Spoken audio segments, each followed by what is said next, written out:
Come to order. Today's Pledge of Allegiance is by McKenna Sturgeon from University of Colorado in Boulder, and she is a guest of Representative Rankin. Please join me in the Pledge of Allegiance. I pledge allegiance to the flag of the United States of America and to the republic for which it stands, one nation, under God, indivisible, with liberty and justice for all.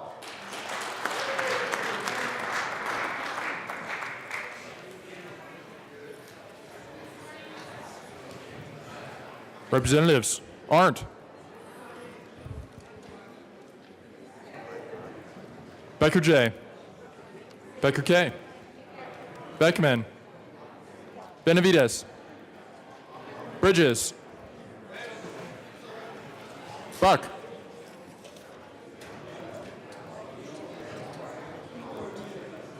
Buck, Buckner,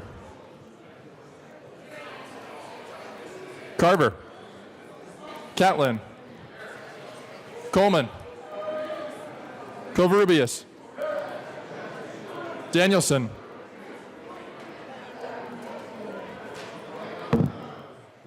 Danielson, Excuse. Escar, Everett,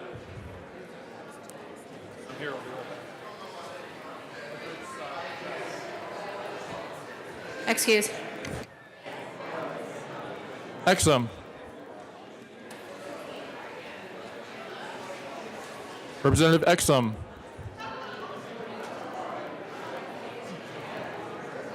Excuse. Foote, Garnett, Janal, Gray, Hamner. Representative Danielson is present. Hanson, Herod, Hooten, Humphrey, Jackson, Jackson,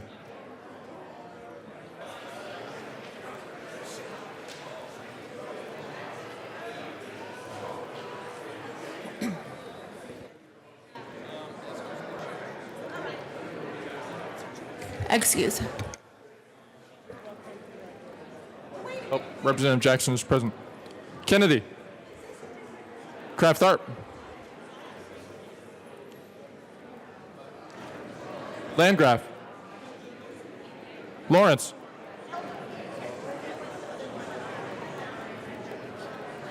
Lawrence. There she is. Yep. Lebsock.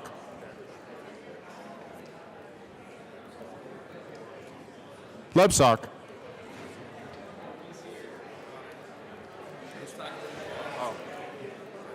Lee.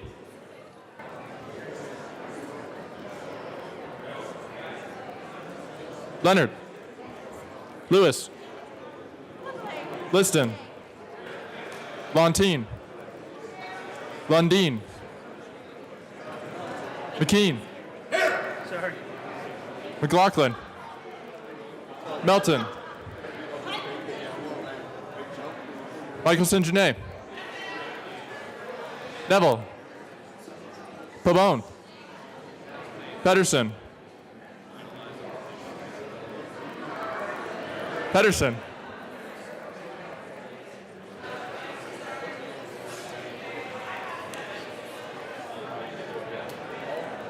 Excused. Rankin. Rankin.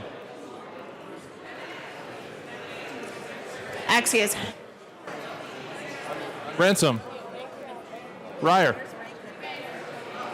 Representative Rankin is present. Roberts. Rosenthal. Sane. Salazar, excused. Sandridge. Representative Everett is present. Sias.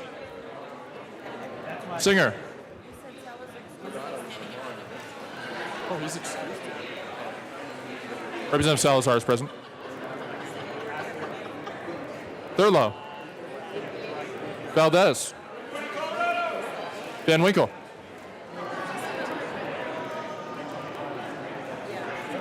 Van Winkle.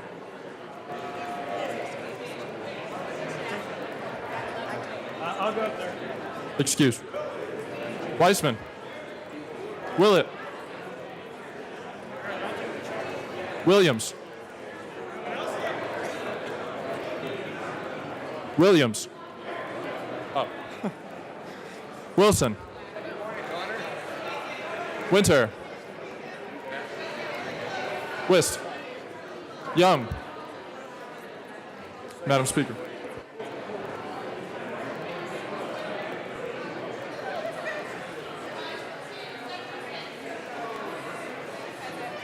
Here.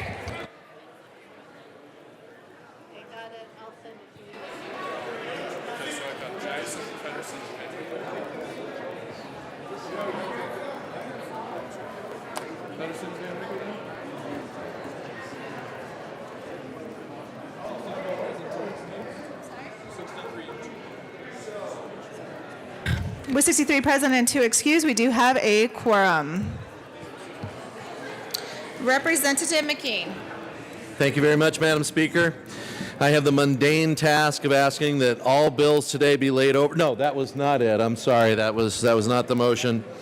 Madam Speaker, I move that the reading of the Journal of Tuesday, February 6, 2018, be dispensed with and approved as corrected by the Chief Clerk. All right, members, you have heard the motion. All those in favor signify by saying aye. Aye. Those opposed signify by saying no. That motion passes. Announcements and introductions. Representative Kraft Tharp. Thank you. So I actually have two. One is I want to welcome the Colorado Bioscience Association. Hold folks. on 1 second. Members, we have announcements and introductions. Representative Kraft Tharp. Thank you. So should I start over? So I want to welcome the Colorado Bioscience Association folks here to the Capitol today, and some of them have joined us here on the floor. These are some of the most innovative entrepreneurs, innovative business folks here in the state, and we want to thank them for all the work that they are doing. And then the second is that we want to remind you that tomorrow the Economic Development Council folks are coming for their annual legislative day. They have their luncheon at the First Baptist Church across the street from noon to 1:30 and are inviting everybody. Everybody is invited to join them tomorrow. Oh, and look who's here. Is someone else welcoming? Are you welcoming United Way? Yeah, okay. Thank you. Thank you. Representative Herod. Thank you, Madam Speaker. Members, I am honored to introduce Mile High United Way today. Mile High United Way is located in the heart of House District 8, and on your desk you will find coffee mugs depicting a painting done by a metro area youth who aged out of foster care and is serving in their Bridging the Gap program. Does anyone have a mug on Alec? Can you show it? I'm sorry, Representative Garnett, can you show us these lovely mugs? Thank you. United Way is the world's largest network of nonprofit organizations, and the first one was founded right here in Denver 131 years ago. Members, will you please join me in welcoming Mile High United Way to the Capitol today? Please stand. Thank you, Representative Herod. Welcome, Mile High United. Where is my cup? Nobody gives me cups up here. Can I get one? All right. Everybody forgets about the speaker. Representative Buck. Thank you, Madam Chair. I cannot let the morning go without me being given this opportunity to celebrate Northern Colorado with Janine Trustwell. And if she's in the house, please give her a warm welcome. Thanks, United Way. She said they'll be here later. All right, Representative Salazar.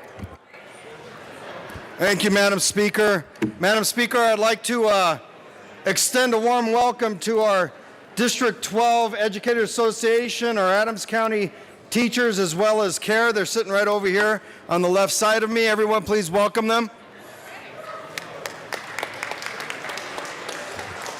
Good morning and welcome to the Capitol. Further announcements or introductions? Representative Liston.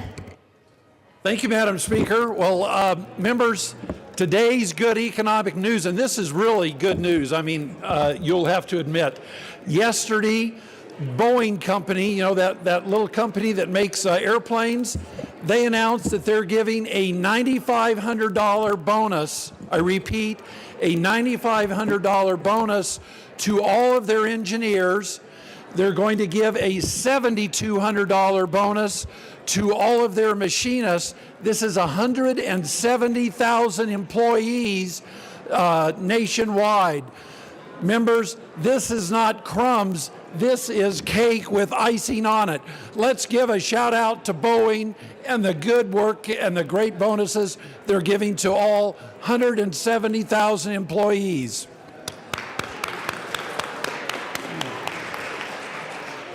Representative Flett. Thank you, Madam Speaker. Members of State Affairs, I just wanted to reemphasize what we have on the calendar here because it changed recently. Today's State Affairs is still set for 1:30 LSBA in the normal spot.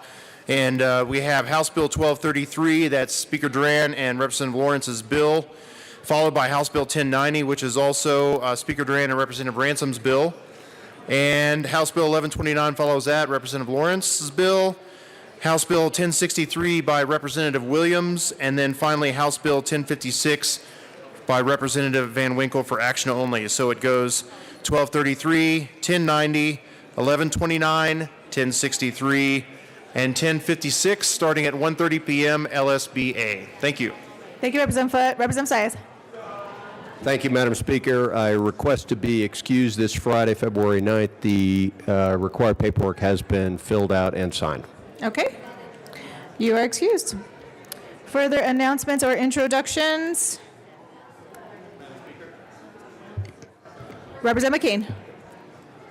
Thank you, Madam Speaker. And I did not bring the lovely red box down here, but just for your information, I am accepting your messages of love can come to my desk for another 2 days. And after that, no more love.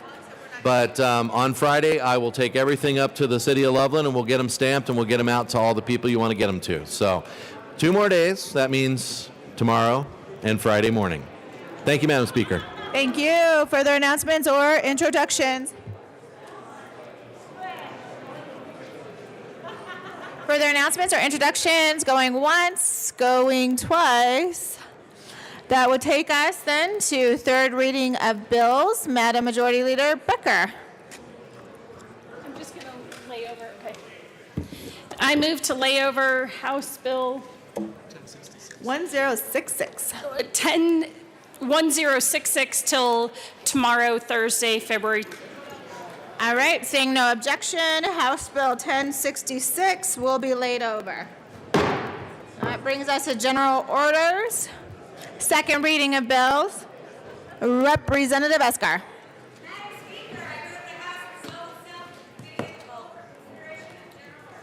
All right, members, you have heard the motion. Seeing no objection, Representative Eskar will take the chair.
Ready?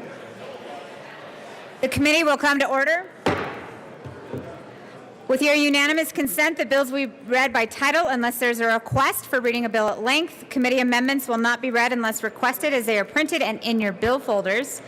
Floor amendments will be shown on the screen and on your iPads and not read unless requested. Bills will be laid over upon motion of the majority leader, and the coat roll is relaxed. Mr. Randall, please read the title of House Bill 1158. House Bill 1158 by Representative Hamner, Elson, and Lambert concerning a supplemental appropriation to the Department of Corrections. Madam Majority Leader.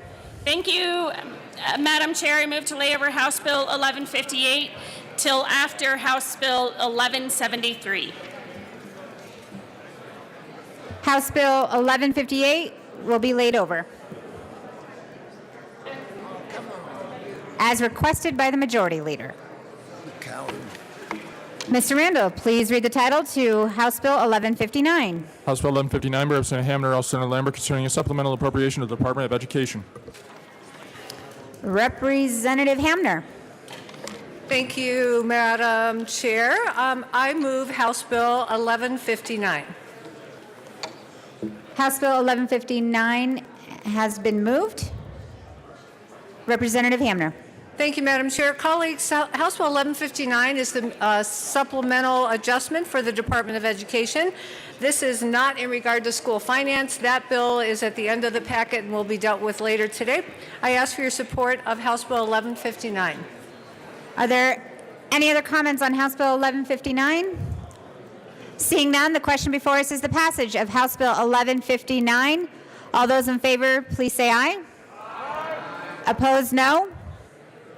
House Bill 1159 is passed. Mr. Randall, please read the title to House Bill 1160. House Bill 1160 by Representative Hamner, Elson, and Lambert concerning a supplemental appropriation of the offices of the Governor, Lieutenant Governor, and the State Planning and Budgeting. Representative Hamner. Thank you, Madam Chair. I move House Bill 1160 and ask for a yes vote. House Bill 1160 has been moved. Is there any other discussion? Seeing none, the question before us is the passage of House Bill 1160. All those in favor, please say aye. Opposed, no.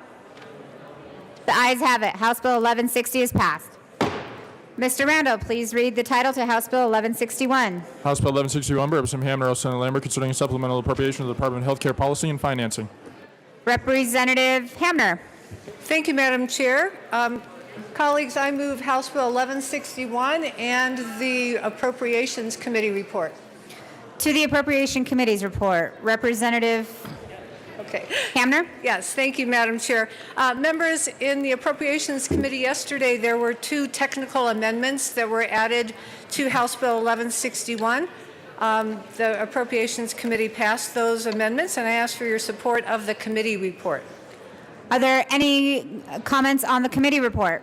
Seeing none, the question before us is the passage of the committee report to House Bill 1161. All those in favor, please say aye. All opposed, say no. The committee report passes. To the bill, Representative Hamner. Thank you, Madam Chair. Members, House Bill 1161 is the mid-year supplemental request from the Department of Healthcare Policy and Financing. There are several significant changes that are being recommended, some of them beginning with the budget year 16-17. And I believe there'll be some discussion on this. So with that, I'll just ask for a yes vote and allow the conversation to continue. Representative Beckman. Please hold one moment, Representative. Members, could you please take your side conversations off the floor? It's a little hard to hear up here. Thank you, Madam Chair. Representative Beckman. I move House Bill Amendment J001 and would request that it be placed on the board.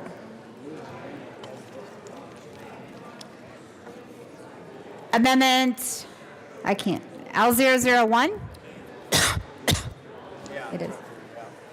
Do I have that? Amendment L001 has been moved and it is displayed on the screen. J001, I'm sorry. Amendment J001 has been moved and is on display. Representative Beckman. Thank you, Madam Chair.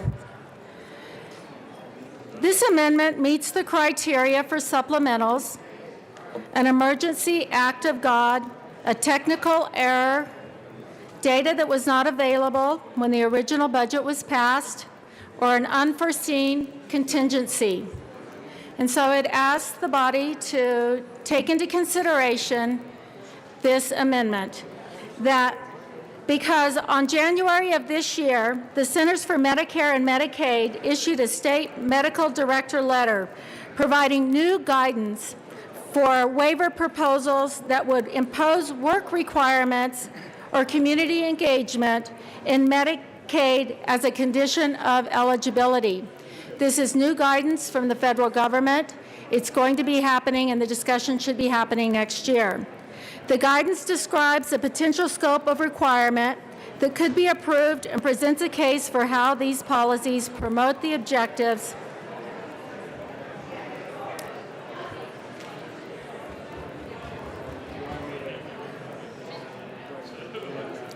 Representative Beckman.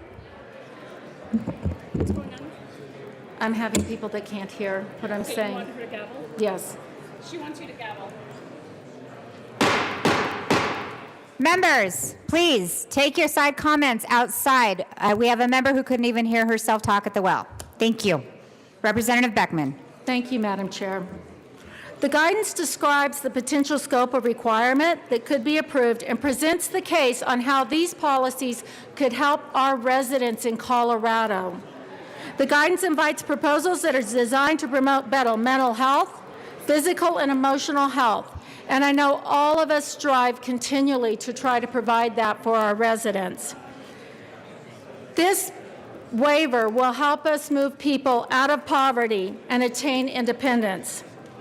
If we start this process this year, By next year, we will be able to have the option to improve health outcomes and improve the well-being of those we serve.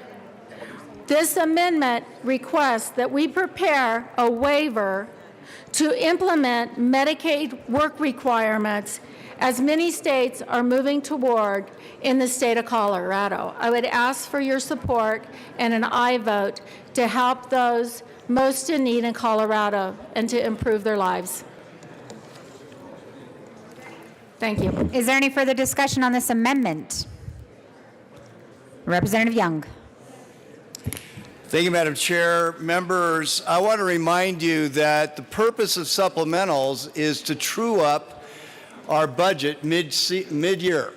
So this is what supplementals are about. We have changes in caseload. We have technical things that were unforeseen. And what we are doing with supplementals is we are responding to those changes. Literally over 82 million of this entire package of supplementals is based on the fact that we have caseload changes. And then the other changes are a result of the fact that we have unforeseen things that occur mid-year or sometime during the budget cycle that we have to come in and fix. What this amendment is attempting to do is change policy midstream. And that is not what we do in supplementals. We don't change policy midstream. That's what the long bill is for. That's what the budget process is for.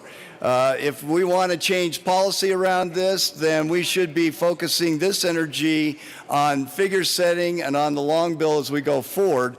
But to change policy midstream, while we are trying to meet caseload changes and other adjustments, technical adjustments, is actually going to cause real difficulty in the supplemental process. So for that, I ask for a no vote on this amendment. Madam Majority Leader. 1 minute. You're basically saying the motion's not in order because it doesn't fit under the rules for consideration of a supplemental. Okay, well, right?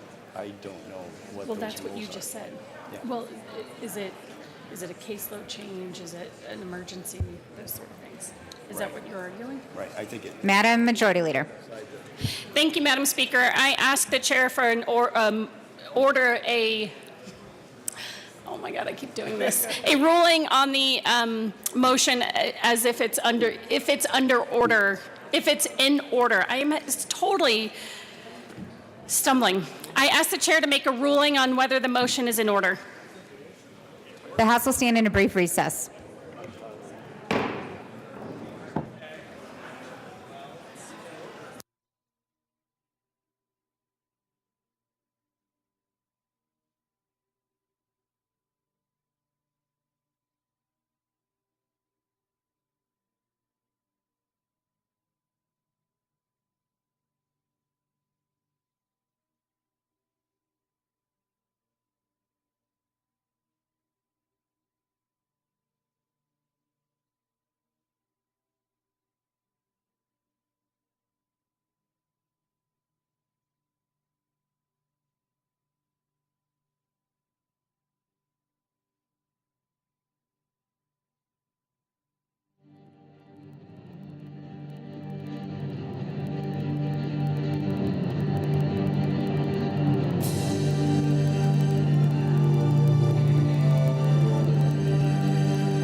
The House will come back to order.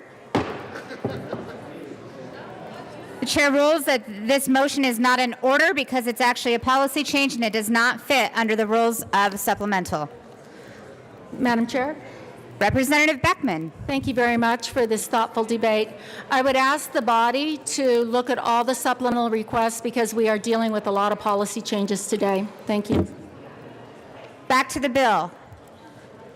Representative Hamner. Thank you, Madam Chair. Members, I ask for your support of House Bill 1161. Is there any further discussion on House Bill 1161? Seeing none, the question before us is the passage of House Bill 1161. All those in favor, please say aye. Aye. Opposed, no. House Bill 1161 passes. Mr. Randall, please read the title to House Bill 1162. House Bill 1162 by Representative Hamner, L. Southern Lambert, concerning supplemental appropriation to the Department of Human Services. Representative Hamner. Thank you, Madam Chair. Colleagues, I move House Bill 1162 and ask for a yes vote. Representative Landgraf. Thank you, Madam Chair. Members, I move Amendment J001 and would ask for a yes vote. Amendment J001 has been moved and it is properly displayed, and you have received a copy of it on your desks. Representative Landgraf, would you like to explain your amendment? I would. Members, can I get your attention? One moment. Members, you. please quiet down. Representative Landgraf. Thank you, Madam Chair. On your desk is a memorandum, and I would really like you to look at it. I think it says everything we need to say about this amendment. This amendment moves some money, $2,132,000, from the one line item in the Grand Junction Regional Center to a new line item that is for client transition. So if you look at this memorandum, you will see that Grand Junction employs 262 people.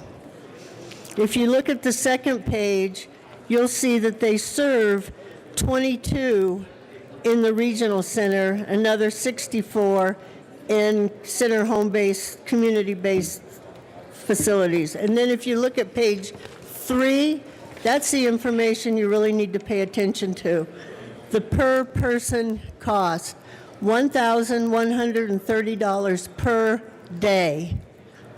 Now, it's not that the people living here don't deserve services, they certainly do, but I sat on the Regional Center Task Force for 2 years. The conclusion was that people needed to be moved out of the regional centers into the communities. That's what's best for them. That's what's best for their families. They should not be in these institutions. And yet here we are 3 years later, and yes, there is a plan in place. I've heard that plan in place for 3 years now. So all this amendment would do is make sure that that plan moves forward. There is a footnote that says the money can be used by a private organization. In Grand Junction, I think that would be Spire. But as of now, we keep making plans, but nothing happens. And I know you're going to hear from somebody from Grand Junction who will say, things are in place, things are moving along. But we've heard that now for 3 years. So this does not take all the money. It leaves a lot of money with the regional centers. It just moves some into a line item so that we can start giving a boost and start doing what we should have done years ago. So please look at this. You'll see what we're spending, and you'll see that we could do so much better with the money we're spending if we would just get off our rears and get it done. And I know currently there's a plan to build houses, and I personally don't think that the state of Colorado should be in the home building business, but maybe that's just me. So I ask for a yes vote on J001. Thank you. Representative Thurlow? Representative Hansen. Great. Thank you very much, Madam Chair. So I think the amendment is missing a really important part of the process that we're in the middle of, and that is at the Capital Development Committee, where I have the pleasure to serve with Representative Becker, with Representative Escar. We're in the middle of this exact discussion, how to best transition, how to best handle the service needs in Grand Junction. And we're at the end of a multi-year process, a very complicated one where we've had input from every different side. And if we approve this amendment today, we'll basically be short-circuiting that process. And I share Representative Landgraf's urgency. I think we need to make a decision quickly, and I think we are weeks away from doing that on CDC at the latest. And so I urge a no vote on this amendment to let that process finish so we can make a good decision on how to move forward in Grand Junction. This amendment would short circuit that process, and I urge a no vote. Representative Young? Thank you, Madam Chair. I ask that the chair make a ruling on that the motion is out of order. We will stand in a brief recess.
You guys ready? The committee will come back to order. The chair rules that this amendment is in fact in order. Is there any more conversation on this amendment? Representative Young.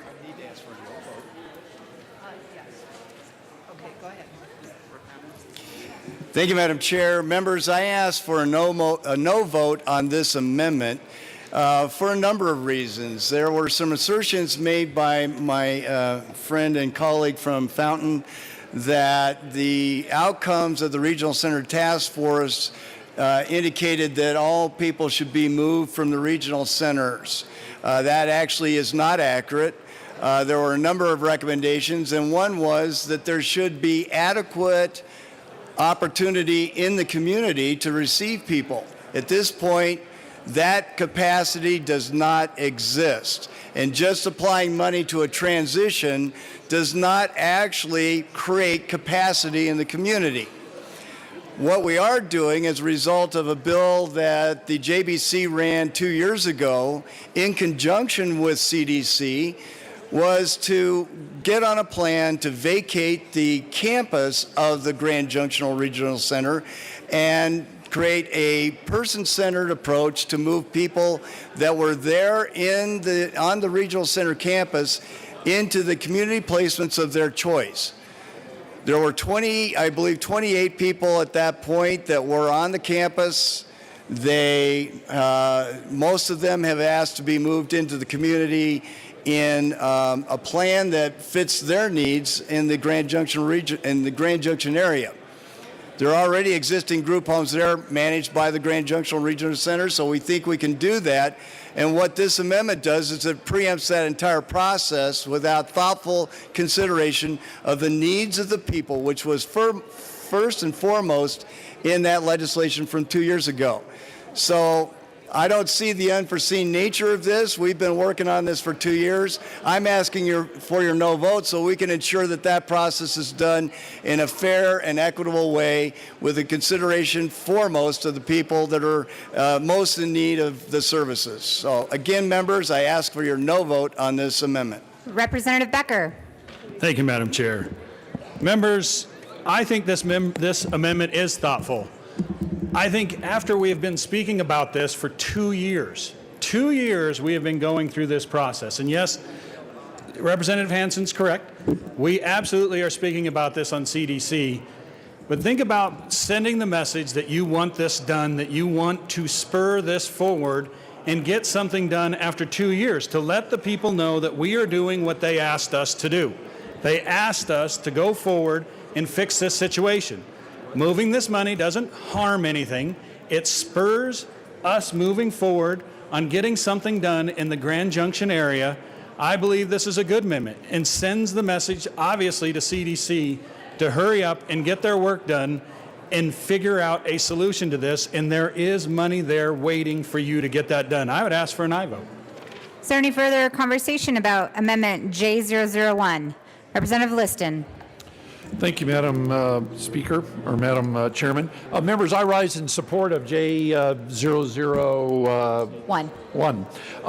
And the reason why is that we all feel for the people over there in Grand Junction. But once this money is allocated for the $5 million or so for these homes, then we're committed. I think what Representative Landgraf is doing is saying, hey, let's pause. We've been kicking this can down the road off and on for 2 or 3 years, and before we absolutely commit ourselves and are forced to keep another 260 some odd people fully employed by the state, we have an opportunity to make a mid-course correction. The money will be there, but if we pull the trigger on the $5 million plus for these homes, we are absolutely committed. I think she has a good, sound idea. I rise in support of this amendment. Representative Thurlow. Move it back down again so the rest of us can speak. Thank you, Madam Chair, and thank you, members. And I want to thank Representative Landgraf for bringing this, because I certainly understand her frustration. This issue has been going on as long as I've been here, and And so everybody's frustrated about the pace of progress and the cost of the whole situation. But I also want to tell you that I've been personally involved with the 30 members of this advisory committee in Grand Junction, and most of the people on the advisory committee have a loved one that's in the Grand Junction Regional Center facility. The problem that we're trying to solve, I think, is clear on the handout that the memorandum to the Joint Budget Committee this morning. The $1,100 cost is the cost of the remaining 22 people in the facility. There is a process in place through the CDC to solve that problem. You know, and then if you look at the rest of the numbers, the other parts of the Grand Junction Regional Facility are actually the most efficient in the state.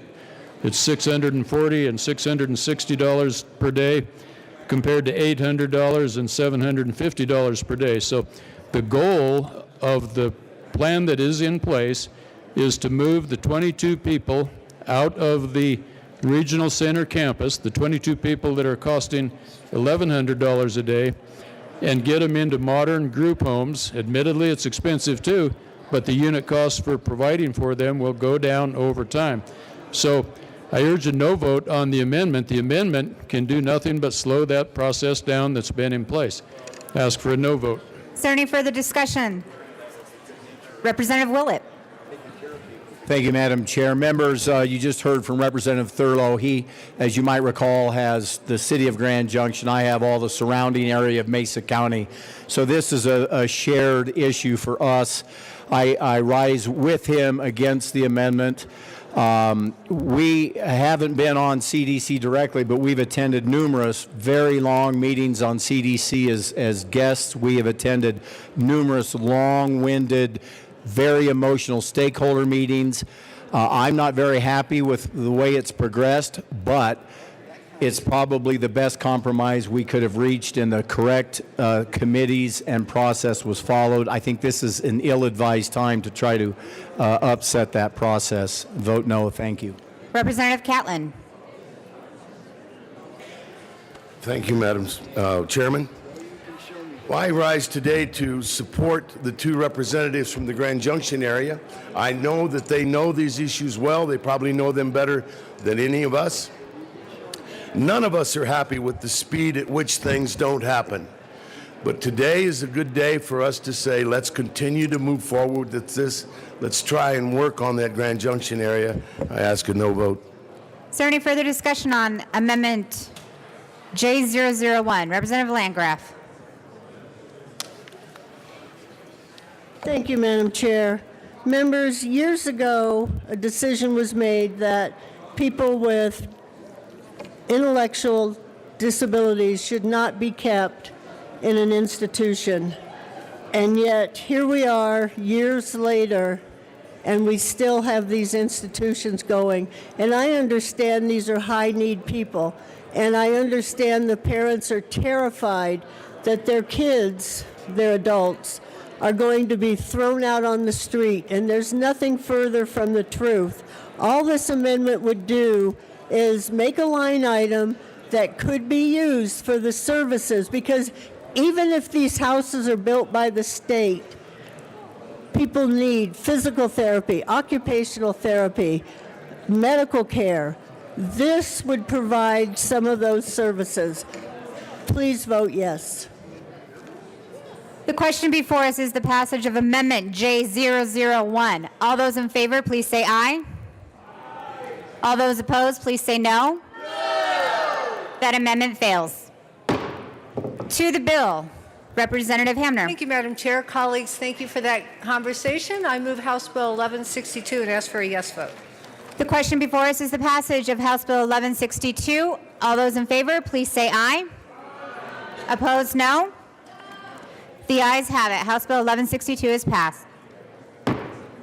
Mr. Randall, please read the title to House Bill 1163. House Bill 1163 by Representative Hamner, L. Senator Lambert, concerning supplemental appropriation to the Judicial Department. Representative Hamner. Thank you, Madam Chair. I move House Bill 1163 and ask for a yes vote. The question before us is the passage of House Bill 1163. All those in favor, please say aye. Aye. All opposed, say no. Ayes have it. House Bill 1163 is passed. Mr. Randall, please read the title to House Bill 1164.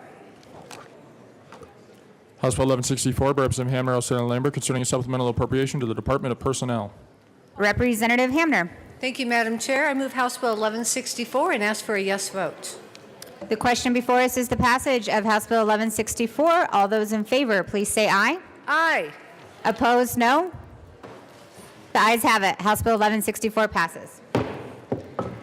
Mr. Randall, please read the title to House Bill 1165. House Bill 1165 by Representative Hamner, Al Senator Lambert, concerning a supplemental appropriation to the Department of Public Safety. Representative Hamner. Thank you, Madam Chair. I move House Bill 1165 and ask for a yes vote. Representative Neville, Mr. Minority Leader. Thank you, Madam Chair. I move J002 and ask that it be displayed. Amendment J002 has been moved. You all should have received it on your desk, and it is also displayed. Mr. Minority Leader. Thank you, Madam Chair. Members, I encourage a yes vote on this. This amendment simply, instead of adding the extra additional money for the fleet vehicles, it will add it over to the NICS check. As we heard over the interim, there was a caseload increase for the NICS program, and because of that new data, the fees had to be raised. So this just simply transfers that money over there with just simply saying our intent is to help lower those fees. I encourage a yes vote. Is there any further discussion on Amendment J002? Representative Hamner. Thank you, Madam Chair, and Mr. Minority Leader, thank you for your suggestion, but I'm sticking with the Joint Budget Committee recommendation and ask for a no vote on on this amendment. Thank you.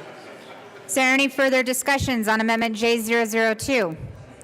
Seeing none, the question before us is the passage of Amendment J002. All those in favor, please say aye.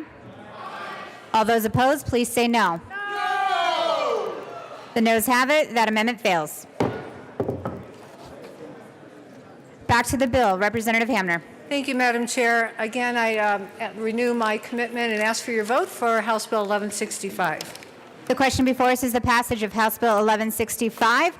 All those in favor, please say aye. Aye. Opposed, no. House Bill 1165 passes. Mr. Randall, please read the title to House Bill 1166. House Bill 1166 by Representative Hamner, Al Senator Lambert, concerning supplemental appropriation of the Department of Regulatory Agencies. Representative Hamner. Thank you, Madam Chair. I move House Bill 1166 and ask for a yes vote. The question before us is the passage of House Bill 1166. All those in favor, please say aye. Aye. Opposed, no. House Bill 1166 passes. Mr. Randall, please read the title to House Bill 1167. House Bill 1167 by Representative Hamner, Al Senator Lambert, concerning a supplemental appropriation of the Department of Revenue. Representative Hamner. Thank you, Madam Chair. I move House Bill 1167 and ask for a yes vote. The question before us is the passage of House Bill 1167. All those in favor, please say aye. Aye. Aye. Opposed, no. The ayes have it. House Bill 1167 passes. Mr. Randall, please read the title to House Bill 1168. House Bill 1168 by Representative Hamner, Al Senator Lambert, concerning a supplemental appropriation to the Department of State. Representative Hamner. Thank you, Madam Chair. I move House Bill 1168 and ask for a yes vote. Representative Beckman.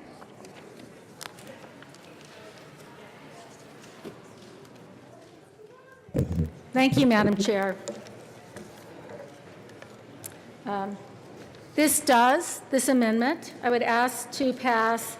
Representative Beckman, would you like to move your amendment? I move J001 and I ask for it to be displayed.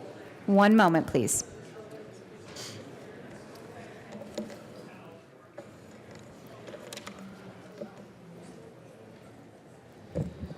This amendment. Representative Beckman, one moment, please. Do I have a Marilyn? That's okay. Thank you. Amendment J001 has been moved and it is properly displayed on the screen. Representative Beckman. Thank you, Madam Chair. This budget amendment for the supplemental meets the criteria. The criteria is not in statute. It is a rule in the JBC. It says nothing about policy, but regardless, this To the amendment, Representative Beckman. meets the criteria in which the supplementals can be moved. Last year, 267 was a combination of errors and omissions that resulted in unintentionally removing the list of special districts from the taxing authority.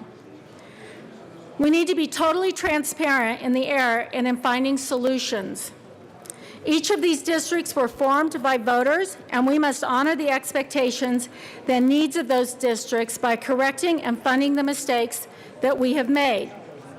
Because in 267 we lost the ability to collect marijuana taxes, they lost significant revenue. This tax cannot be automatically reinstated. Those of us who understand Tabor understand that. To regain the marijuana tax revenue, each district will be required to go to the voters to ask if the tax can be reinstated. These amendments, and I actually had two, I will give them to the Senate and hopefully to the JBC. These two amendments together, but I will speak on J001, will fix the issue. We can fix the issue today and walk away, not violating the trust of the constituency. The amendments correct the problem using undesignated marijuana revenue, which is, we have significant undesignated marijuana revenue because of 267. It doesn't take money from schools or roads or bridges or hospitals. It's increased marijuana. What it would do was, let's fund the special districts' ability to go to the voters, because they have to go to the voters. That's what Tabor says. Secondly, let's backfill the revenue in which the districts have lost.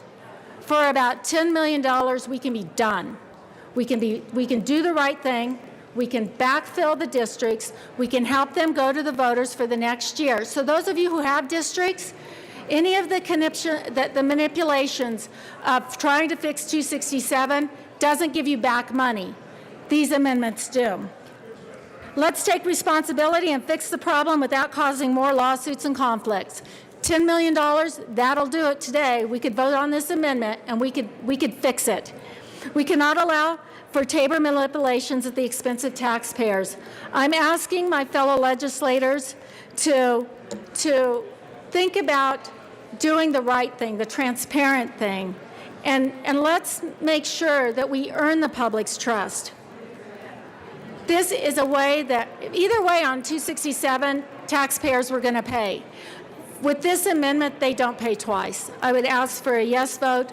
We can solve this problem today. We can backfill dollars for these districts that have lost money. I know they'd be very appreciative of that. And we can pay for the special districts, which we know is required by Tabor, to reinstate the tax. We can do the right thing. I ask for a yes vote. Representative Lepsak. Representative, if we could have a dialogue, because I think this is very important to talk about this amendment. So, members, it's impossible to talk about this amendment without talking about the challenge that we have regarding Senate Bill 17-267 and the two bills that are in the legislature now to fix that challenge. So, fundamentally, what happened with Senate Bill 17-267, and I'm not talking about the portion of 267 that created a silo in enterprise, and I'm not talking about the portion of Senate Bill 267 that identified some monies for transportation. I'm not talking about those portions of 267. What we're specifically talking about here with Senate Bill 17-267, and it applies to this amendment, is what we did with 267 is we exempted retail marijuana from the 2.9% base sales tax. And so when you exempt a product from the 2.9% base sales tax, that automatically affected our special districts and made them, because when you don't have the 2.9% base sales tax, then some of the special districts are unable to collect the revenue that they've already went to the voters of the people for. That was the challenge with Senate Bill 267.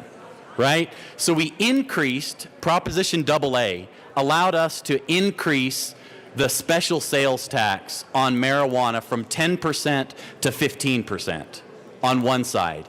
The other side of 267 created an exemption of retail marijuana from the 2.9% base sales tax. In doing so, we inadvertently are no longer allowing our special districts from bringing in that revenue that has already went to the vote of the people. So we actually violated the will of the people in that portion of Senate Bill 267. And I thank the sponsors of Senate Bill 88. I have another bill, 1062, that addresses that. But the fundamental question, I'm not sure where the representative went with this amendment, is do we have to go, and this is the fundamental question, if we reinstated the 2.9%, and reinstated is actually the wrong word, if we, Representative, took away the exemption of retail marijuana from the 2.9% base sales tax, we wouldn't have to go back to a vote of the people. And so I'd like you to speak to that, if you would, regarding this amendment, because what 267 did was create an exemption for retail marijuana. If we reinstated the 2.9% base sales tax and reduced the special sales tax, say from 15% down to 12.1%, it will be revenue neutral, so it would respect Tabor, respect the Constitution, and we've already had a vote of the people. And so if you could speak to that with this amendment. Madam Majority Leader. Thank you, Madam Chair. Thank you, Representative Beckman and Representative Lebsack. I appreciate your desire to provide money to the special districts. They haven't, however, asked for it. We do have a legislative fix for it, and if the special districts actually want to go to the voters and they get to make that determination, they are the ones that have the responsibility for that. They are equipped to cover that. So I ask for a no vote on this amendment. Representative Beckman. Thank you, Madam Chair. I've talked to many members of special districts, and they are very concerned about their lost revenue. It was a mistake that was made by the legislature. We need to respect special districts because they were formed by the voters. Today, we could end this budget manipulation. There are some pieces of legislation that are moving forward. We can reinstate the 2.9% sales tax, but I don't think that's the will of the legislature. But right now, these districts would have to go back to the voters. That's what Tabor requires. And so this is, for a mere $10 million, we can fix this problem today. Today. We help them pay for their district elections, and we backfill the lost revenue. There's no manipulation. We have brought in hundreds and hundreds of millions of dollars of new revenue. And to say that we aren't willing to backfill SCFD, that we aren't willing to backfill the hospital associations, the money that they've lost is wrong. Why should we go forward with more lawsuits and more challenges? A mistake was made. Let's stand up and fix it. We can fix it today. We can give them back money, and we can pay for their elections. I would ask for support of this amendment, and I would ask for an aye vote. Representative Sane.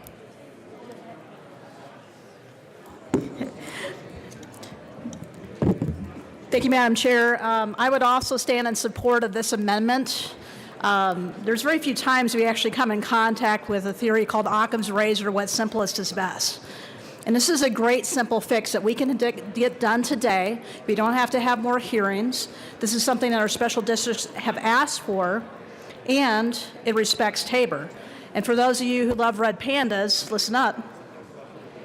This is for you. This is an amendment I urge a strong yes vote on. Thank you. Representative Lebsack.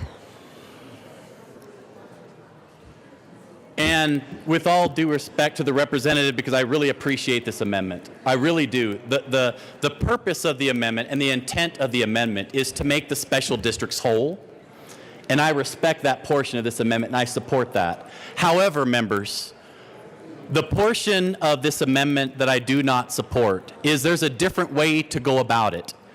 It respects Tabor, it respects the Constitution, and it also respects the will of the voters, because the voters have already gone to the ballot and approved the revenue for these special districts. So all we have to do, and this is not what this amendment says. Again, I support the portion of the amendment that makes the special districts whole. I agree with that. But the second piece is going back to the vote of the people. Members, all this body has to do, it's a fairly simple fix. 267 created an exemption for retail marijuana.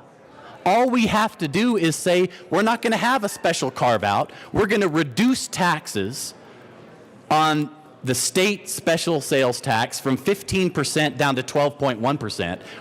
So if you will, we're going to repeal and replace a portion of 267, if you like that language. We're going to repeal the portion of Senate Bill 267 that said we're going to create an exemption for retail marijuana. So the revenue going into the special districts will automatically apply. That's the beauty of House Bill 1062, which is in Finance Committee today. It doesn't need a vote of the people because the people have already voted on this issue, right? On the RTD issue.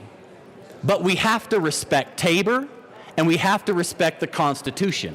So what House Bill 1062 does, which this amendment does not do, is removes the exemption of retail marijuana, which means there'll be a 2.9% base sales tax on all retail marijuana sales. At the same time, we reduce the special sales tax, state tax, 2.9%, so it's revenue neutral, respects Tabor.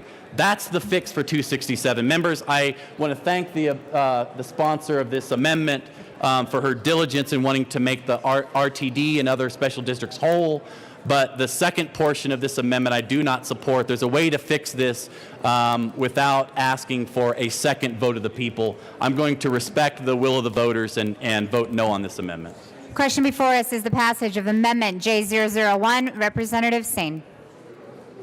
Thank you, Madam Chair. I just want to remind folks that the will of the people is to have a vote of the people before you increase your taxes. Thank you so much. Question before us is the passage of Amendment J001. All those in favor, please say aye. Aye. Opposed, no? No. The noes have it. The amendment fails. To the bill, Representative Hamner. Thank you, Madam Chair. Move House Bill 1168. Ask for a yes vote. Question before us is the passage of House Bill 1168. All those in favor, please say aye. Aye. Opposed, no? The ayes have it. 1168 passes. Mr. Randall, please read the title to House Bill 1169. House Bill 1169, Representative Hamner, L. Senator Lambert, concerning supplemental appropriation of the Department of Treasury. Representative Hamner. Thank you, Madam Chair. Move House Bill 1169 and ask for a yes vote.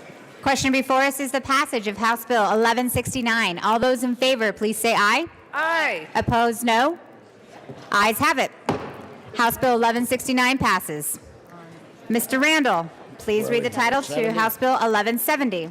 House Bill 1170 by Representative Hamner, L. Senator Lambert, concerning funding for capital construction, making supplemental appropriations in connection therewith. Representative Hamner. Thank you, Madam Chair. Move House Bill 1170 and ask for a yes vote. Question before us is the passage of House Bill 1170. All those in favor, please say aye. Aye. Aye. Opposed, no? The ayes have it. House Bill 1170 passes. Mr. Randall, please read the title to House Bill 1171. House Bill 1171 by Representative Hamner, L. Senator Lundberg, concerning adjustments in the amount of total program funding for public schools for the 2017-18 budget year. Representative Hamner. Thank you, Madam Chair. I move House Bill 1171 and the report from the Appropriations Committee. To the Appropriations Committee, Representative Hamner. Thank you, Madam Chair. Members, in the Appropriations Committee, we adopted an amendment that clarifies the mid-year funding adjustment and that the revenue that came in unexpectedly in the local share would be stored in the State Public Education Fund. We also, in that amendment, clarified that per pupil funding during the middle of the year would not change. So That is what the Appropriations Committee report did, and I ask for a yes vote. The question before us is the passage of the Appropriations Committee.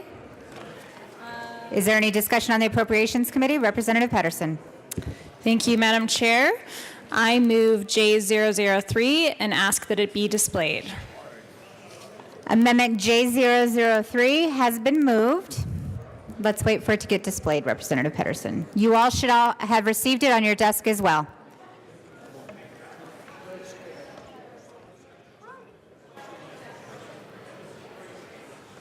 It has been moved and is properly displayed. Representative Pedersen. Thank you, Madam Chair.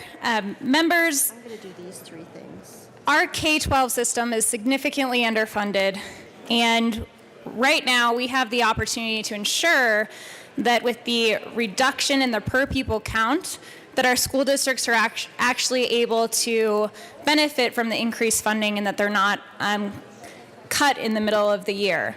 This student enrollment came slightly lower than expected, and the lower property taxes were higher than expected. So what this amendment does is it really increases the per pupil funding by $8 to help our school districts.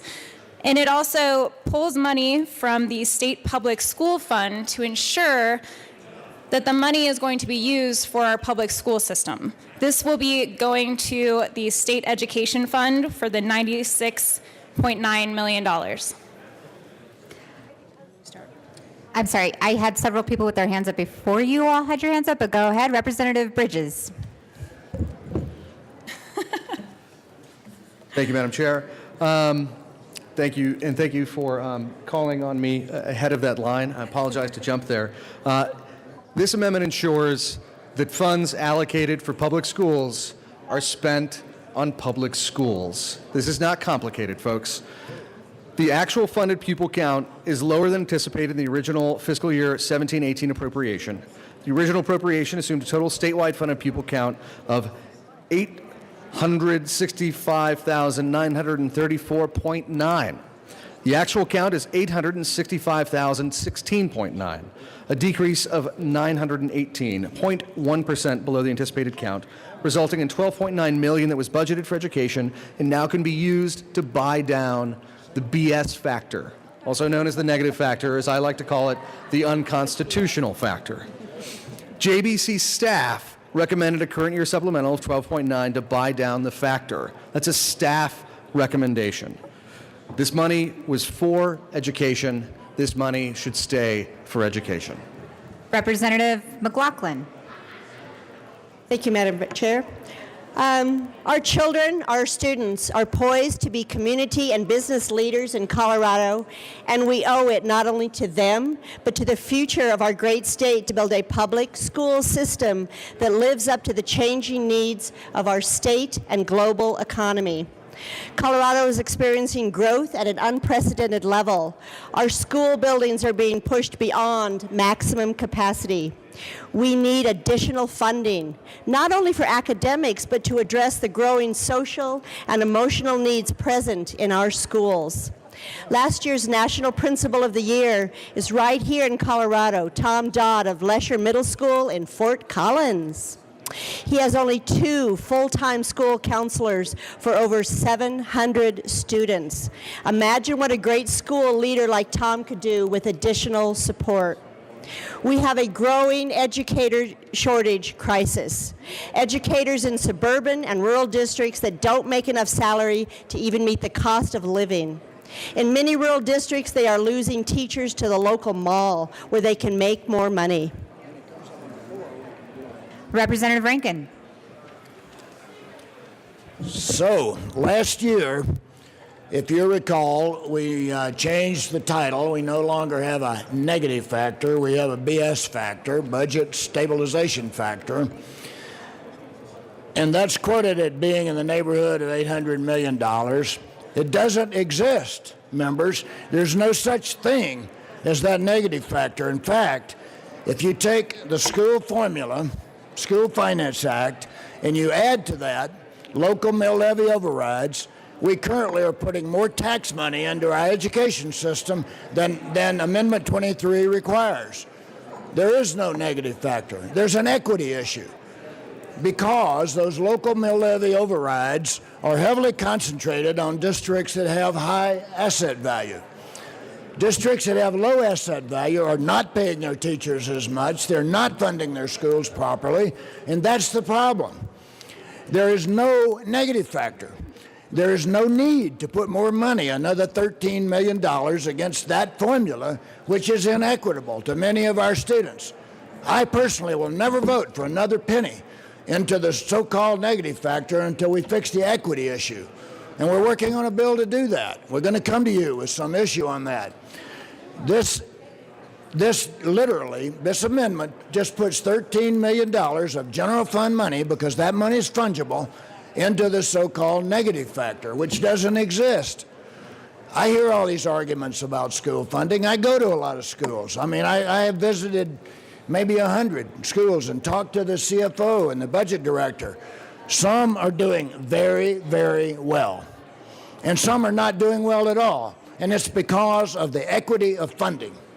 If you support equity for our students, equal opportunity, you will vote against this amendment and support what we bring forward to you that adjusts the equity for our students and our taxpayers. We're working on that. I urge a no vote on this, and let's fix the real problem. Representative Kraft-Tharp. Thank you, Madam Chair. Speaker, who are you? I'm a chair. Madam Chair, thank you very much. So there is a reason why we need to pay particular attention about this, and I'm going to tell you the story about my school district, and each and every one of you could come up and tell you the story about your school district, because you have the same story. And Representative Leonard, you and I have the exact same story, and we both heard this from our school folks, that October 1st, in the October 1st count, the enrollment was down. And what does that mean? $4.5 million down.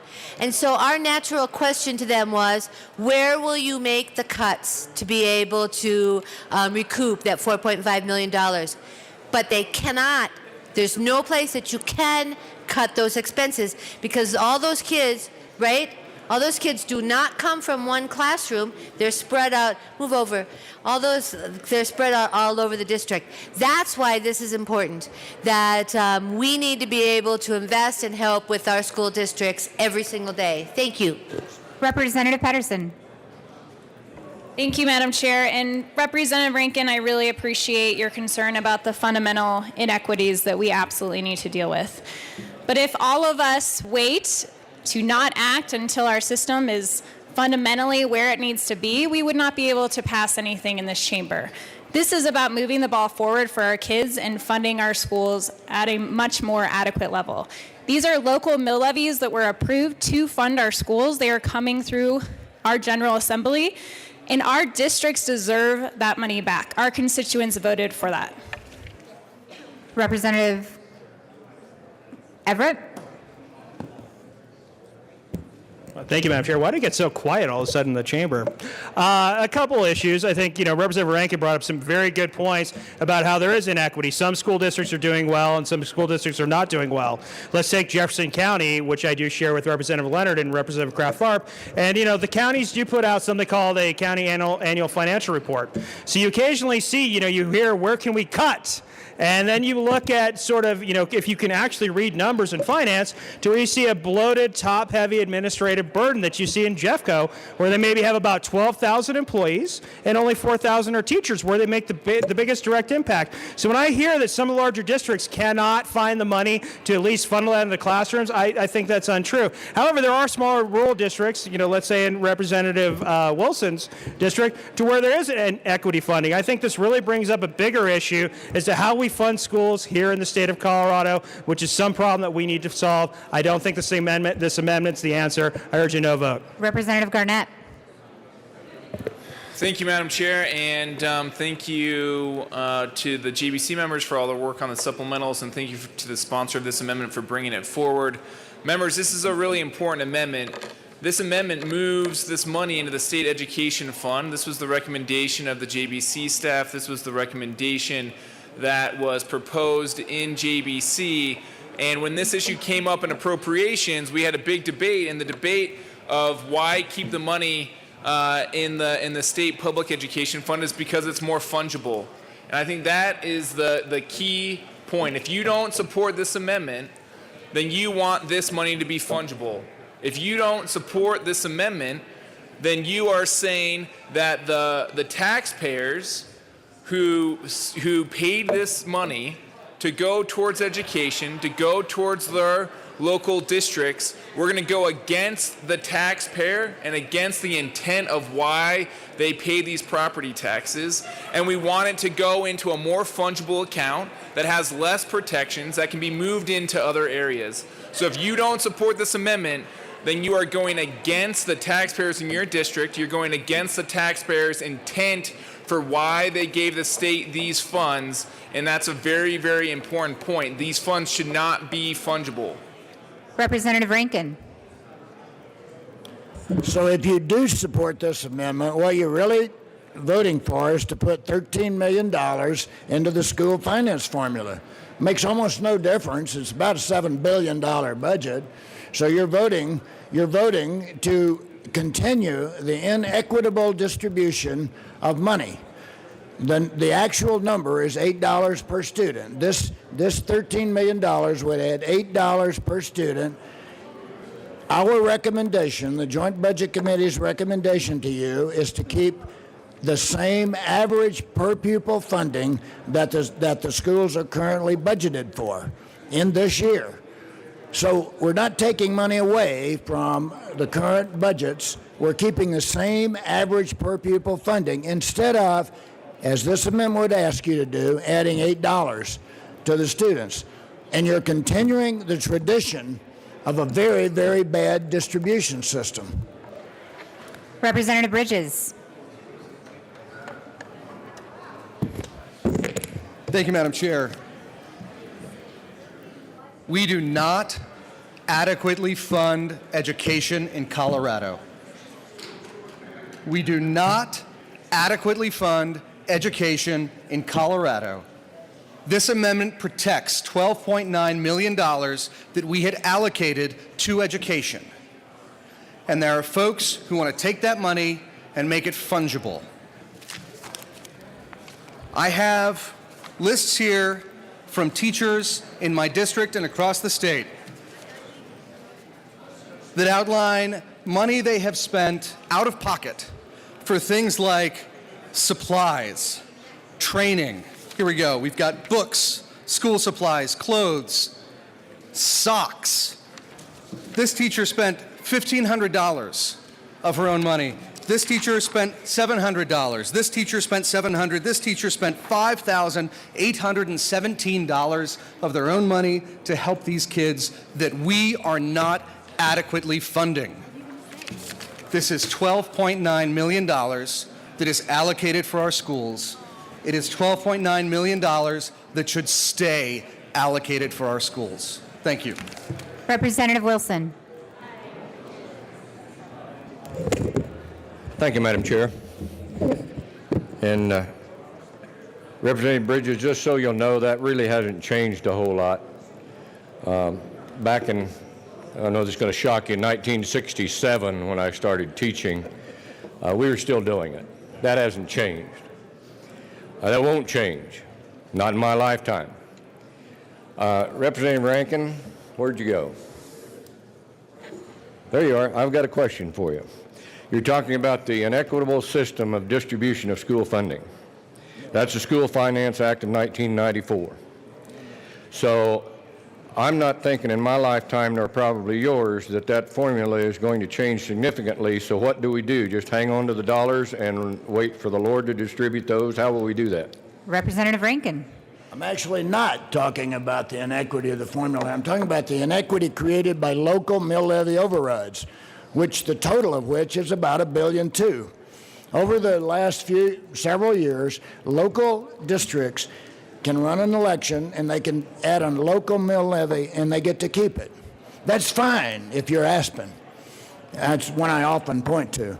And we have a cap so they can raise a mill levy to add 25% to their budget. If you're Aspen and even DPS or Boulder, you do that. You've got 25% more to spend. That is not true.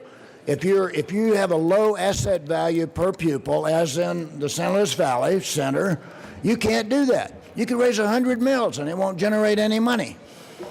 So the inequity is not the formula, Representative Wilson. It's the local mill levy overrides, which we should always consider because there's tax money. That's tax money that goes to schools. We ought to be looking at the total tax, property tax and income tax contribution to schools in its entirety and starting from that point. We don't do that. That's what I'm arguing for. I'm arguing for looking at what a school district really has to spend, not what they get from the formula. And if you look at what they really have to spend, you'll find teacher salaries vary from, what, 25,000 up to 40 because of asset value differences. And that's what I'm talking about. Thank you. Representative Wilson. Thank you, Madam Chair. So if I understand this correctly, because the district that I was in before I went to Salida, who can't afford the mill levy override, we're going to withhold money from them because Salida can afford the mill levy override now. Is that what I'm hearing you say? Representative Rankin. Well, Representative Wilson, I'm not proposing that solution today. I have not given you the solution to this problem. I can tell you that we're working on it, and we have several, the Joint Budget Committee and others, are working on solutions. But I'm not proposing that today. I'm simply saying that you don't put $13 million more into the formula. Maybe we use that $13 million for the solution for the equity issue. So I'm not going to throw something out today that we can debate that solves the problem. Is there any further discussion, Representative Wilson? Thank you, Madam Chair, for your patience with me. Representative Rankin, I got another question as far as JBC, and this was before we came. Representative Wilson, I just want to make sure this is directly to the amendment as well. Thank you, Madam Chair. This is to the amendment because it talks about the funding piece of that. Before we arrived here, we had a budget adjustment that created the negative factor, which is now the BS factor. So the reason why we did that is because we didn't have the money. I think that's correct. So the budget was adjusted. Now, we have additional dollars that are coming in from education, so the Lord giveth and the Lord taketh away, but now that we have the opportunity to put that directly towards education, we're not doing it unless we do something like this amendment. What am I missing there? Representative Rankin. What you're missing, Representative Wilson, is that over the ensuing years, so we created the BS factor, negative factor, and over the years that hole has been filled, but it's been filled by local mill levy overrides. The negative factor is what, $800 and some odd million. The local overrides are $1.2 billion. We are putting more money into school finance and financing our schools than Amendment 23 asks us to do. So yes, that hole has already been filled. We don't have to fill it with general fund money because it's already been filled. So the issue is, how do we solve the equity problem? Representative Hamner.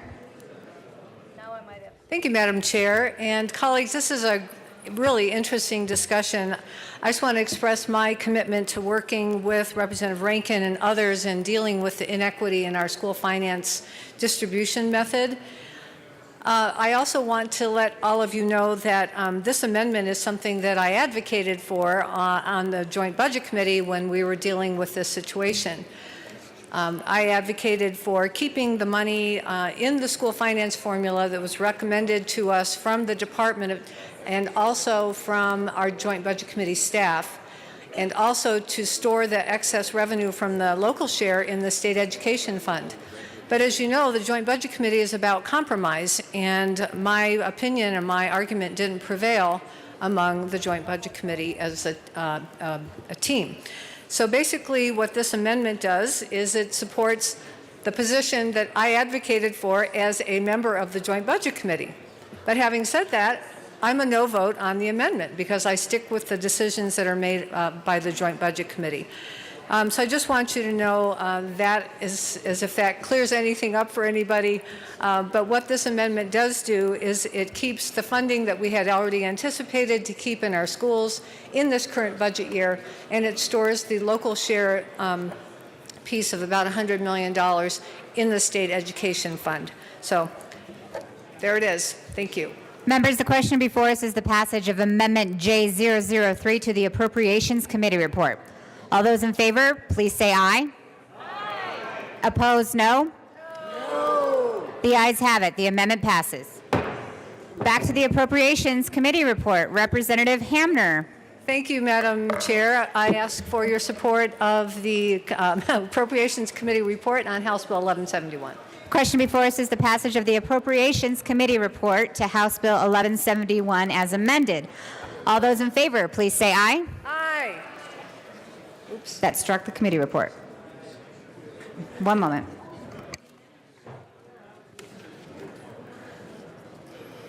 Okay, to the bill. Representative Hamner. Thank you, Madam Chair. And members, really that debate was really the debate on the bill. So I ask for your support of House Bill 1171. One moment.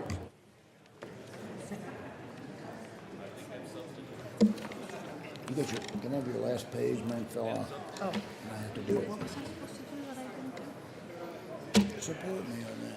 No more money in the formula. Oh, I forgot. The House will stand in just a brief recess. You did not say that. Yes, I You did. did not.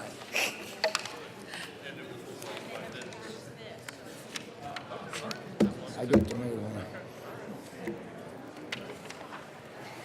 He told me he was. Once again, members, the question before us is the passage of House Bill 1171. All those in favor, please say aye. Aye. Opposed, no. No. House Bill 1171 passes. Mr. Randall, please read the title to House Bill 1172.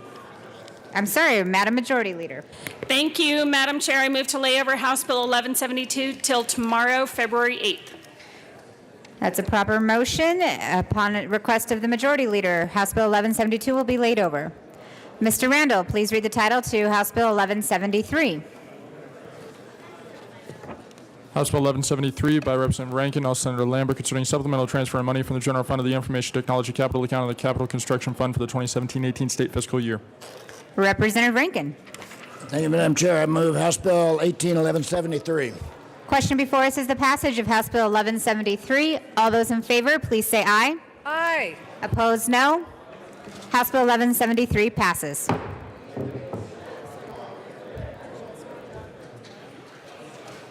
Madam Majority Leader. So you just passed 1173, so we're back at 1158. Okay. Madam Thank you, Majority Chair. Leader. I move to lay over House Bill 1158 till tomorrow, February 8th. You have heard the motion. House Bill 1158 will be laid over.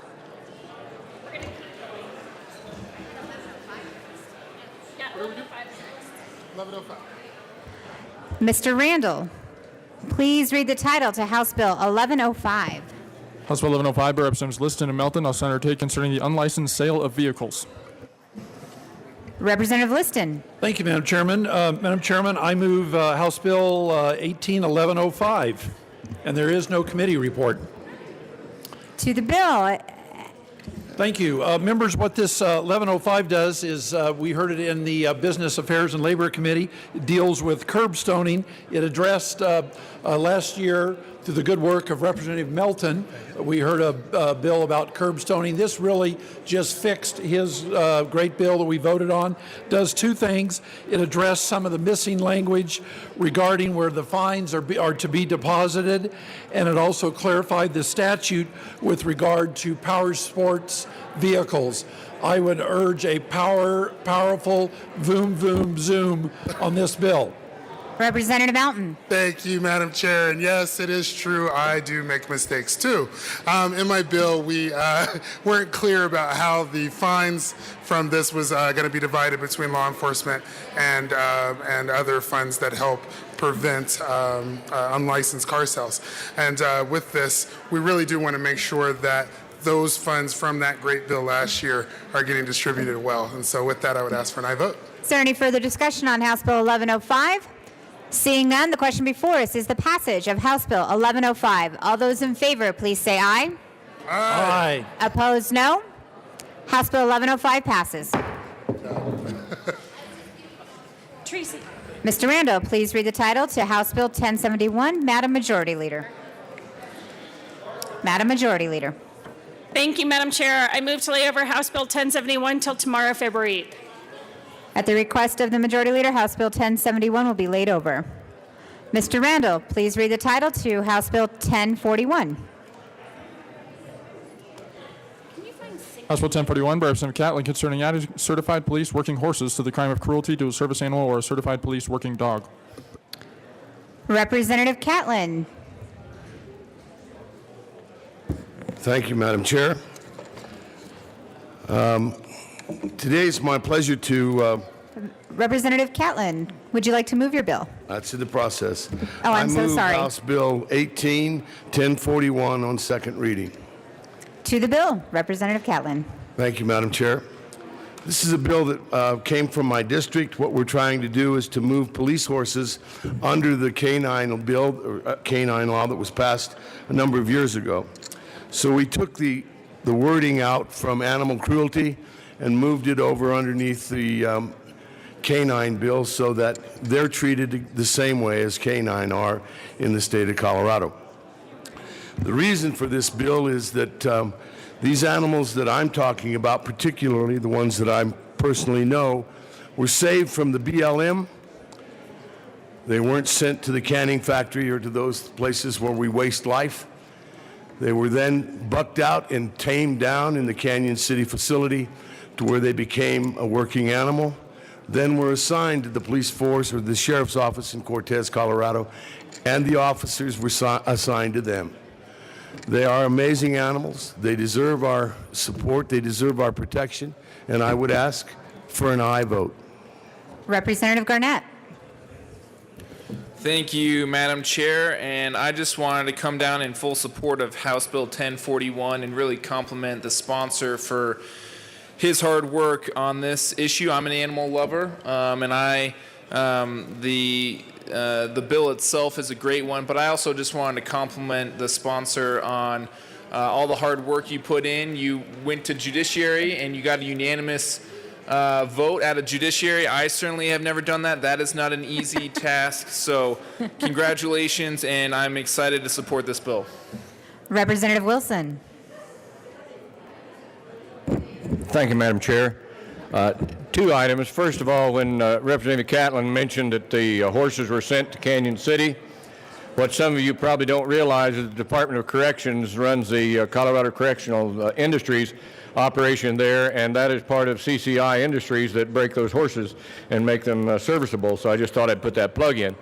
Second point that I wanted to make for those members that Representative Garnett mentioned about the Judiciary Committee, that I spent a few hours with them yesterday. Representative Catlin, what's the penalty in your bill if you abuse those horses? Representative Catlin for the response. Thank you, Madam Chair. Starts out the first time as a misdemeanor. You'd have to carry on the same activities 2 or 3 times before it would get to a felony. But if in the event that you consciously or willingly torture that animal, maim that animal, or kill that animal, it would be a felony. Representative Wiseman. Representative Janal. Thank you, Madam Chair, and I too rise in support of House Bill 1041, and thank you, Representative Catlin, for bringing this forward. Anything that helps protect our animals, our working animals, especially with first responders, I will be in full support. Thank you. The question before us is the passage of House Bill 1041. All those in favor, please say aye. Opposed, no. House Bill 1041 passes.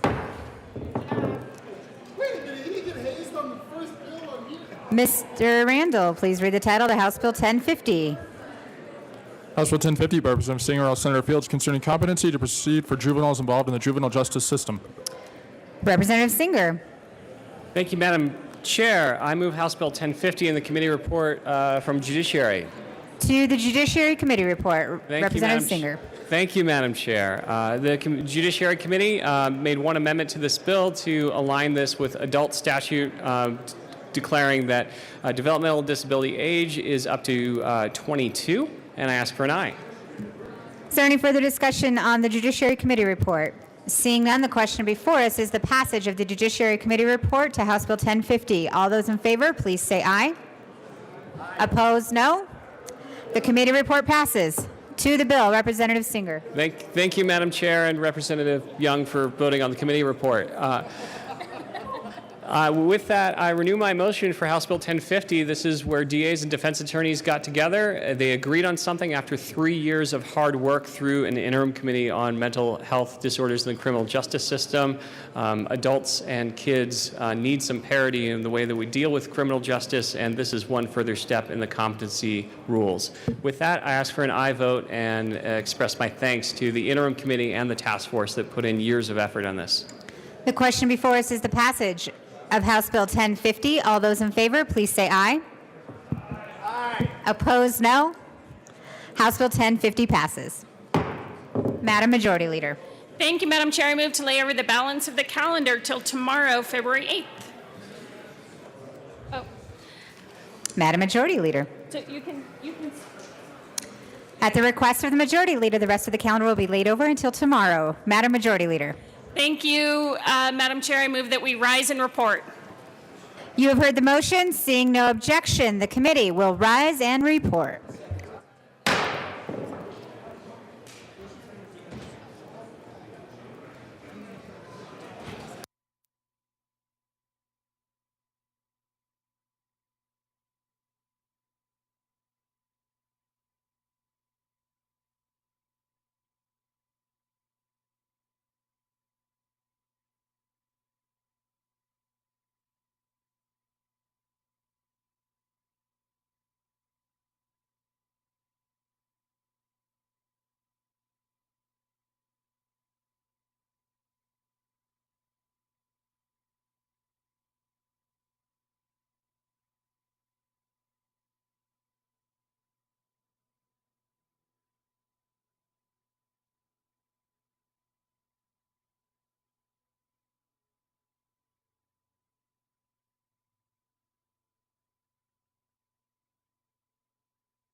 The House will come back to order. Mr. Randall, please read the report of the Committee of the Whole. Madam Speaker, your committee will big sleep report has under consideration the following attached bills, being the second reading thereof, makes the following recommendations thereon. House Bill 1041, House Bill 1050 is amended, House Bill 1105, House Bill 1159, House Bill 1160, House Bill 1161 is amended, House Bill 1162, House Bill 1163, House Bill 1164, House Bill 1165, House Bill 1166, House Bill 1167, House Bill 1168, House Bill 1169, House Bill 1170, House Bill 1171 is amended, House Bill 1173 passes second reading or grace the place counter for third reading and final passage. House Bill 1071, House Bill 1158, House Bill 1172 laid over until February 8th, 2018, retaining their place on the calendar. All right, we do have an amendment at the desk. Mr. Randall, please read the Neville amendment. Representative Neville moved to amend the report of the Committee of the Whole to reverse the action taken by the committee in not adopting the following Neville Amendment J002 to House Bill 1165 to show that said amendment passed, and then House Bill 1165 as amended passed. Minority Leader Neville. Thank you, Madam Speaker. I move the Neville P. Amendment to the Committee of the Whole. Okay, any discussion? Minority Leader Neville. Yes, thank you, Madam Speaker. Members, as you're probably aware, Over the fall, we received some news that arbitrarily what I like to call the gun tax, but the fees for background checks for the purchase of firearms was nearly tripled without much of any explanation. Yet the department came to us with this supplemental asking for more monies from the general fund for fleet vehicles. What this amendment does is instead puts that money towards lowering the gun tax and bringing it back into line to where it was prior to the department just tripling that fee. I encourage a yes vote on the amendment. All right. Representative Hamner. Thank you, Madam Speaker. Colleagues, I ask for a no vote on this amendment to the report of the Committee of the Whole, basically for 3 reasons. Currently, the vehicle lease true-up is related to CBI's use of vehicles, and taking away the general fund and this true-up will directly undermine CBI's ability to travel around the state to do their work with investigations and crime scenes. I also think that it would negatively impact local law enforcement and the public safety throughout the state. And I'd also say that it's my opinion that it's inappropriate to trade public safety for quicker access to firearms. And in a perspective building comment, I'd say the fee right now is really only $15. So I ask for a no vote on this amendment. Thank you. Okay. Further discussion? Representative Rankin. Thank you, Madam Chair. And I will, of course, ask for a no vote because I'm a joint budget, but I do think this is an important point. You know, this department has the ability, you may not understand this, to raise those fees without legislation on background checks, and that's what they have done. You know, what we need to call attention to here is the fact that fees might be raised in one area and not another, and we need to look at what the department's intent is. I think this is something, Representative Neville, that I'd like to see us address in figure setting as well. So thank you for the amendment. Further discussion? Representative Becker. Thank you, Madam Speaker. Members, I rise in support of the amendment. When we're looking at background checks and these fees, shouldn't we look at the department and wonder why these fees have, first of all, fluctuated the way they are, especially in the midst of the volume of firearm sales that are going through and the money that they're collecting? And as we are having those sales, which have increased, we're now asking for an increase in the fee. They should, by nature, be getting more money in the first place. And rather than us blindly saying, yes, you should move forward with a fee increase, isn't it our responsibility to say, why is this needed and what happened before in trying to find this money? Instead, we blindly say, hey, in the midst of an increase in sales, which you should be collecting more money for, we now want to increase the fee, almost tripling the fee. Shouldn't we go back to the department before we do anything and ask why that happened? And in the meantime, rather than punishing the users of the system, which is essentially what you're doing for a miscalculation somewhere inside of the department, shouldn't we say, we need to take care of that till we figure out what's going on? This is a simple way of doing that.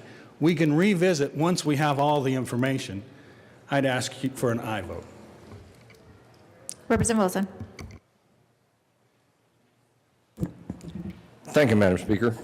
This issue was raised in my district by several folks that were there, and I appreciate Representative Hamner talking about increasing the speed of access to firearms with it. This has nothing to do with that. It's still the same process, still going to take the same amount of time. What I want you to understand is the amount of money we're talking about, because you all may not realize that. Under the current $6 fee, the number of background checks that were done amounted to over $2 million.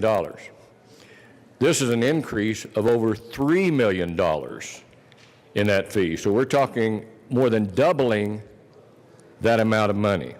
I understand that they ran a deficit and so forth. Understandable. But to triple the fee, essentially almost from $6 to $15, I received a lot of pushback in my district, and it had nothing to do with the public safety part. You still have to pass the background checks. You still got to do that. If it takes longer to get it, it actually slows the process down. So if it's a backlog at 6, it will actually slow it down. But I want you all to understand the amount of money we're talking about here. If any other group in this body that we see in all these books comes in and says, oh, by the way, we'd like to double, more than double the amount of money that we need, the debate over these supplementals would have gone long into the night, folks. We would not have allowed that to happen. That's what's happening here. Support the amendment. Further discussion.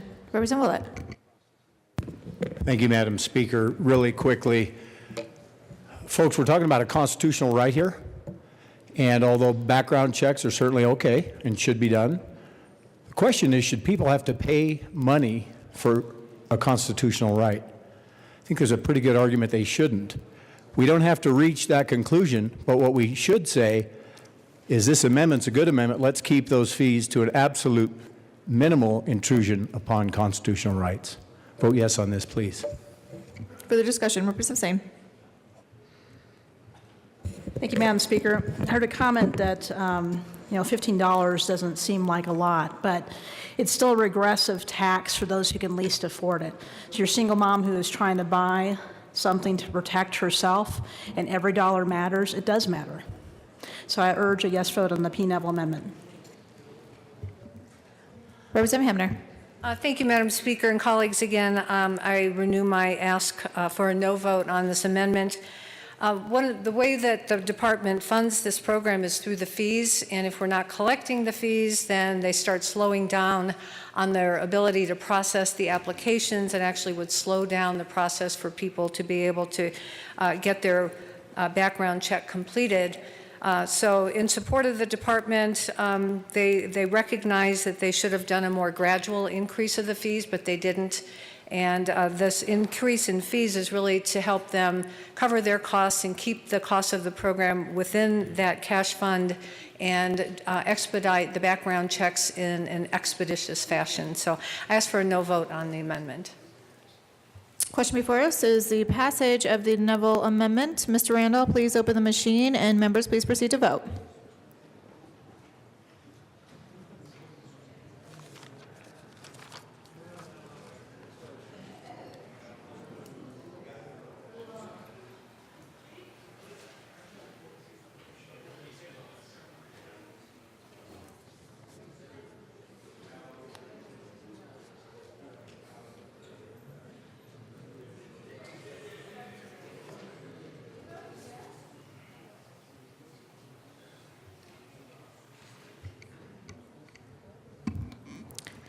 Please close the machine.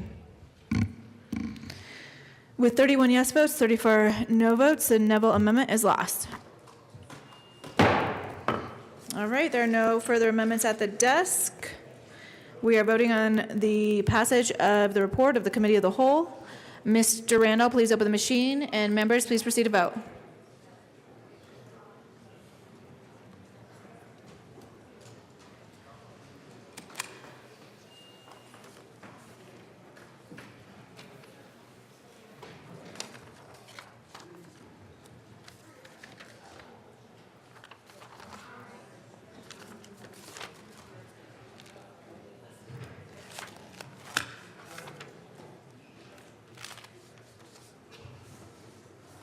Please close the machine. With 42 yes votes, 23 no votes, the report of the Committee of the Whole is adopted. Announcements and introductions.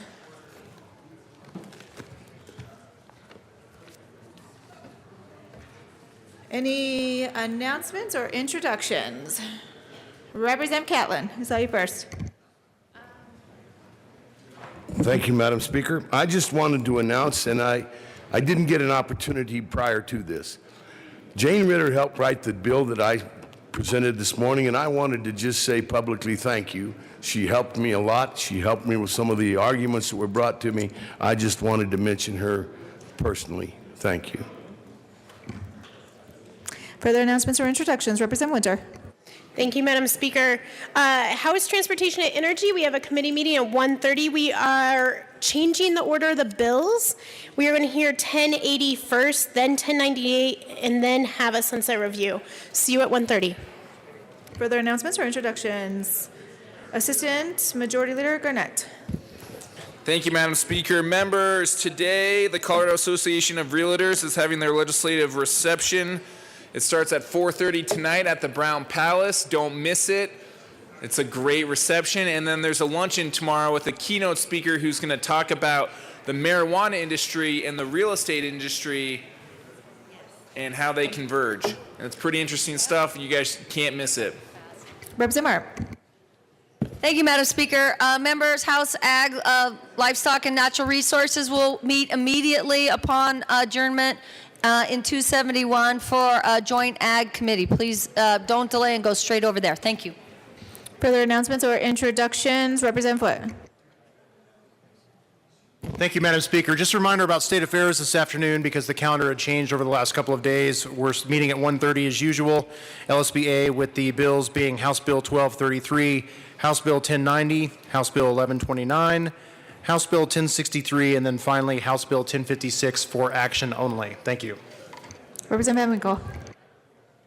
Thank you, Madam Speaker. We are joined in the House today by the STEM School from beautiful Highlands Ranch, Colorado. It's great to have you here at the Capitol.